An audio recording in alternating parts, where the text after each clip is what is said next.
नमस्कार दोस्तों, मैं नवीन शुक्ल फिर हाजिर हूं एक और बेहद सनसनीखेज वारदात की कहानी लेकर।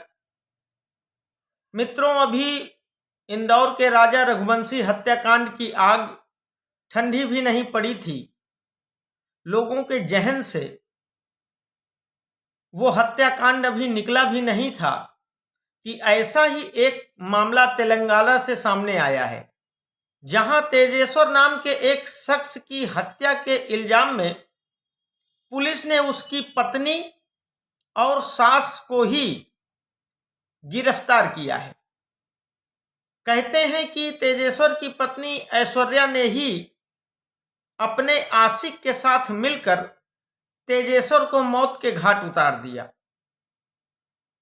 मित्रों, इस पूरे मामले में एक और बेहद चौंकाने वाली बात यह है कि ऐश्वर्या के आशिक का चक्कर कथित तौर पर ऐश्वर्या की मां के साथ भी चल रहा है।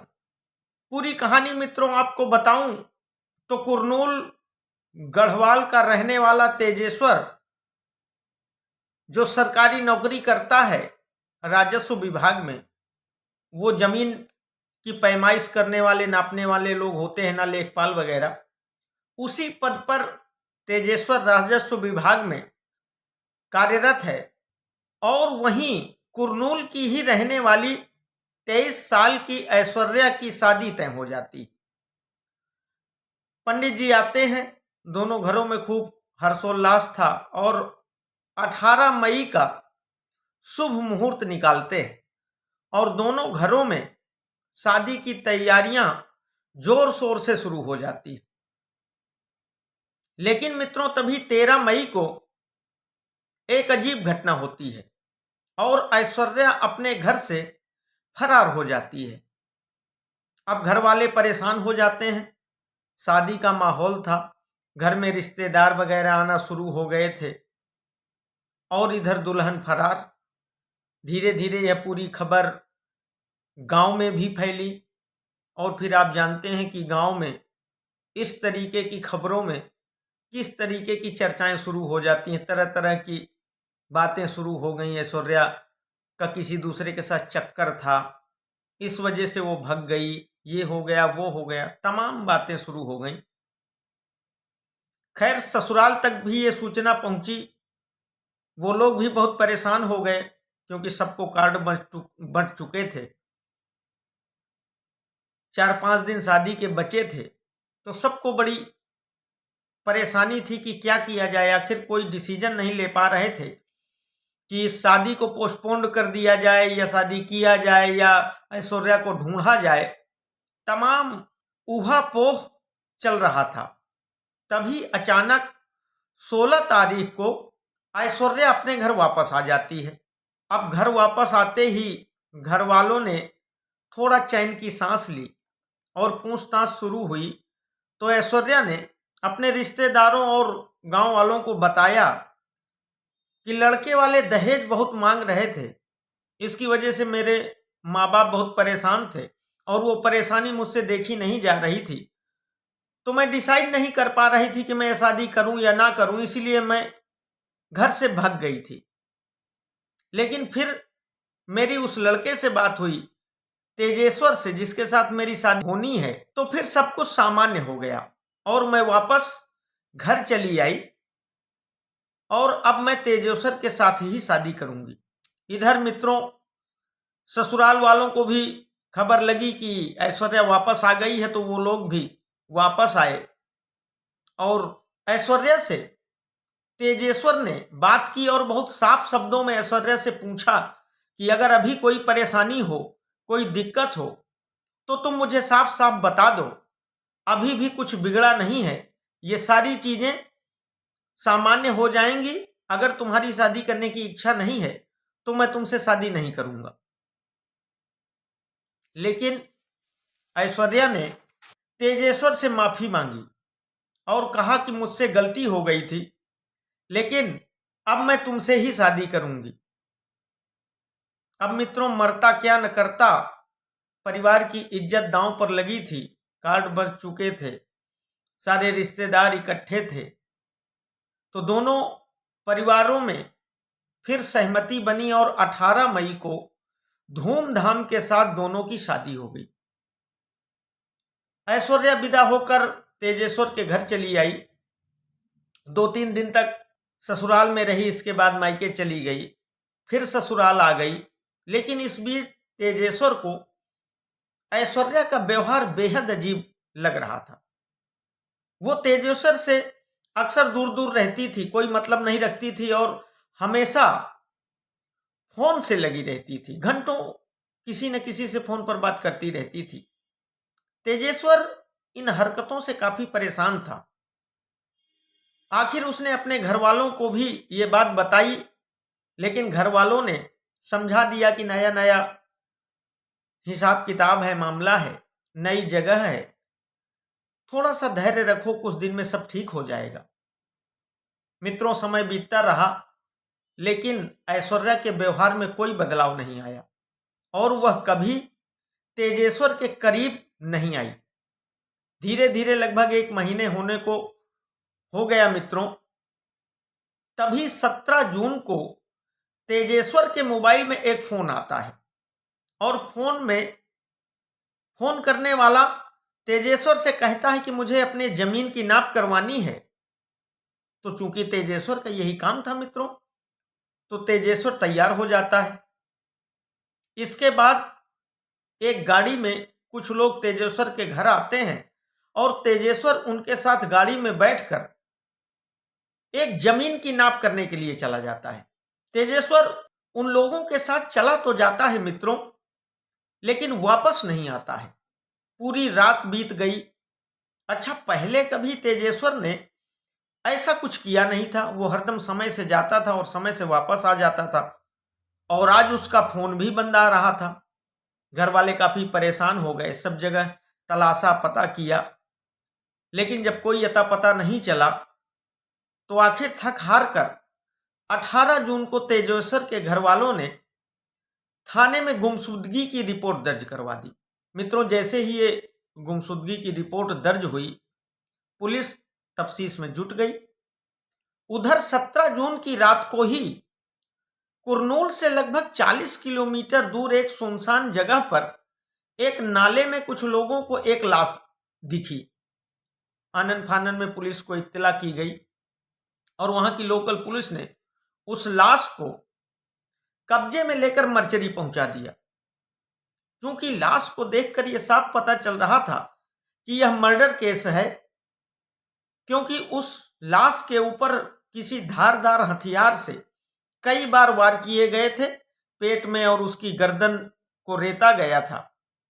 अब मित्रों, ये लाश मिलने के बाद पुलिस ने पता करना शुरू किया कि कहीं कोई मिसिंग रिपोर्ट तो दर्ज नहीं है आसपास किसी थाने में। तो पता चला कि कुरनूल से एक शख्स 17 तारीख से गायब है। फौरन कुरनूल पुलिस तेजेश्वर के घर वालों को लेकर मर्चरी पहुंची शिनाख्त के लिए और मित्रों, लाश देखते ही तेजेश्वर के घर वाले दहाड़े मारकर रोने लगे, क्योंकि मित्रों यह लाश तेजेश्वर की ही थी। पुलिस जांच में जुट गई। वो जो गुमशुदगी की रिपोर्ट थी वो मर्डर में तब्दील हो गई। क्योंकि मित्रों, इस तरीके के कार्यों में, जमीन के कार्यों में, नाप जोख में कुछ न कुछ दुश्मनी, कुछ न कुछ मनमुटाव किसी न किसी से हो ही जाता है। और तेजेश्वर के घर वालों ने भी बताया कि इस तरीके की कई बार धमकियां भी मिली हैं तेजेश्वर को, लेकिन कभी कोई इस तरीके का मामला सामने नहीं आया। तो पुलिस ने भी इसी एंगल से जांच शुरू की और तेजेश्वर की कॉल डिटेल निकाली गई, लेकिन उसमें भी कुछ पता नहीं चला। तभी पुलिस को घर वालों से पूछताछ के दौरान यह पता चला कि तेजेश्वर की शादी अभी 1 महीने पहले ही हुई थी और राजा रघुवंशी हत्याकांड की चर्चा भी उस समय जोरों पर थी, क्योंकि 2 जून को राजा रघुवंशी की लाश मिली थी। पुलिस को जब इस बात की जानकारी हुई कि तेजेश्वर की शादी भी 1 महीने पहले ही हुई थी, तो पुलिस को लगा कि कहीं इस हत्या में भी तो ऐसा ही कोई मामला या एंगल नहीं है। ये ख्याल आते ही पुलिस ने ऐश्वर्या के नंबर की सीडीआर निकलवाई और सीडीआर रिपोर्ट आते ही मित्रों पुलिस के पैरों तले से जमीन खिसक गई। पुलिस को यह समझ नहीं आ रहा था कि कैसे कोई नई नवेली दुल्हन अपने माँ बाप भाई को छोड़कर किसी तीसरे शख्स से रोजाना इतनी ज्यादा बात घंटों करती है। दोस्तों, ऐश्वर्या ने इन 1 महीनों में उस नंबर पर 2000 बार कॉल किया था और हर बार घंटों बातचीत हुई थी। अब यहीं से पुलिस का शक और गहराया और जब पुलिस ने उस नंबर की डिटेल निकलवाई तो पता चला कि वह नंबर एक बैंक मैनेजर तिरुमल राव का है। इधर तेजेश्वर के घर वालों ने भी अब पुलिस को बताया कि ऐश्वर्या शादी के कुछ दिन पहले गायब भी हो गई थी और शादी के बाद से तेजेश्वर से दूर दूर रहती थी और घंटों मोबाइल में बातचीत करती रहती थी। तेजेश्वर ने भी घर वालों से इस बात की शिकायत की थी।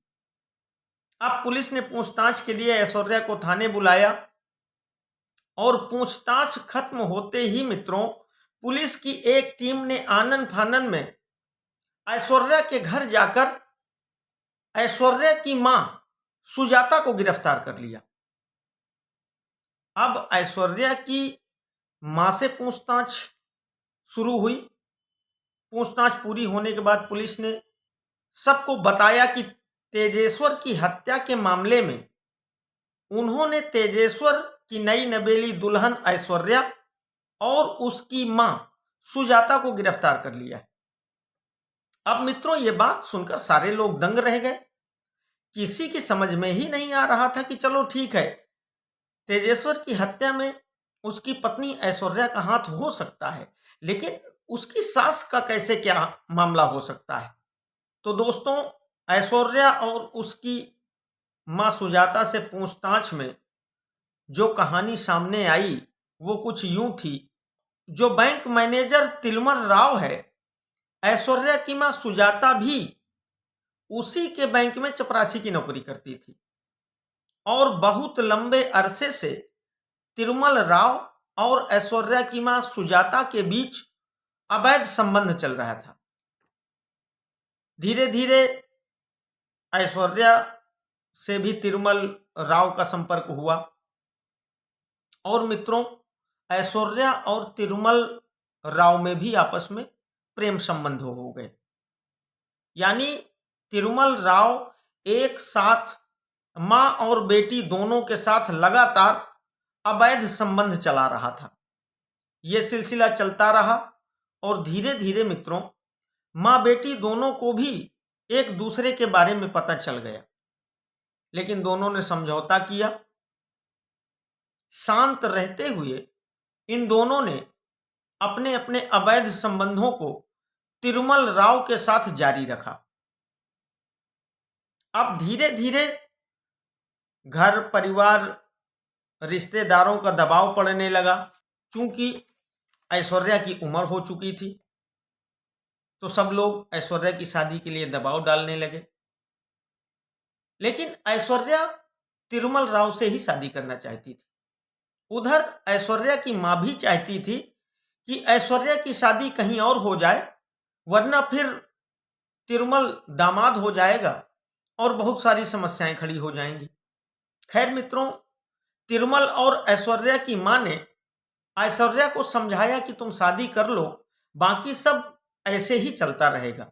लेकिन शादी से 5 दिन पहले ही ऐश्वर्या घर से भागकर तिरुमल के पास चली गई, क्योंकि वह तिरुमल से ही शादी करना चाहती थी। अब मित्रों, तिरुमल ने ऐश्वर्या को समझाया कि मैं पहले से शादीशुदा हूं और तुमसे शादी किसी शर्त पर नहीं कर सकता, इसलिए तुम तेजेश्वर से शादी कर लो। वो सरकारी नौकरी में है, उसके पास अच्छे खासे पैसे हैं, रईस है। शादी के बाद हम तेजेश्वर को रास्ते से हटा देंगे और तुम उसकी विधवा होने के नाते उसकी पूरी संपत्ति की मालकिन हो जाओगी। फिर हम लोग उसके पैसों से खूब अय्याशी करेंगे और विधवा होने की वजह से दोबारा शादी के लिए भी कोई दबाव नहीं डालेगा और बाकी सब ऐसे ही चलता रहेगा। अब मित्रों इसी प्लान पर सब राजी हो गए, शादी हो गई। ऐश्वर्या लगातार इसी अपने आशिक के संपर्क में रही। फिर आखिर 1 महीने बाद 17 जून को तिरुमल ने ऐश्वर्या को फोन करके बताया कि आज तेजेश्वर को रास्ते से साफ कर दिया जाएगा। और फिर तिरुमल ने अपने ड्राइवर के साथ 3 सुपारी किलर्स को भेजा जो इसी की बैंक में लोन लेने आए थे, और इस तिरुमल राव ने इन सुपारी किलर्स को 2 लाख रुपए भी दिए थे। तेजेश्वर इस पूरे प्लान से अनजान था। वह जमीन नापने के नाम पर इनके साथ चला गया और फिर 40 किलोमीटर दूर जाकर इन लोगों ने गाड़ी में ही तेजधार हथियार से तेजेश्वर का गला काट दिया और कई बार तेजेश्वर के शरीर पर, पेट पर कई वार किए। हत्यारों ने तिरुमल राव को फोन करके तेजेश्वर का शव भी दिखाया। दरअसल मित्रों इनका प्लान तेजेश्वर को उसी जमीन में दफना देने का था, लेकिन वहां कुछ लोगों को देखकर ये लोग हड़बड़ा गए और लाश एक नाले में फेंक कर चले आए, और संयोग से उस नाले में पानी भी बहुत कम था। शव मिलने तक लाश सड़ चुकी थी मित्रों, और हाथ में बने टैटू से तेजेश्वर की पहचान की गई थी। मित्रों तिरुमल राव को लग रहा था कि तेजेश्वर की लाश मिलेगी नहीं, इसे ये लोग खुद कर गाड़ देंगे, दफना देंगे, तो फिर लाश मिलेगी नहीं और वह बच जाएगा। उधर तिरुमल राव ने कथित तौर पर बैंक से 20 लाख का लोन लिया था और वह ऐश्वर्या के साथ लद्दाख भागने की पूरी तैयारी में था। और मित्रों तिरुमल राव ने अपनी बीवी, जिसके कोई बच्चे नहीं थे, उसको भी मारने की साजिश रची थी। इस पूरी घटना के समय, ये पूरी जो तेजेश्वर के हत्या की पूरी घटना जो हुई, इस पूरे समय में ऐश्वर्या अपनी ससुराल में ही थी मित्रों, और पल पल की खबर तिरुमल राव को दे रही थी। बैंक मैनेजर तिरुमल राव अभी भी फरार चल रहा है मित्रों। पुलिस उसकी तलाश में जुटी हुई है, चारों तरफ छापेमारी कर रही है।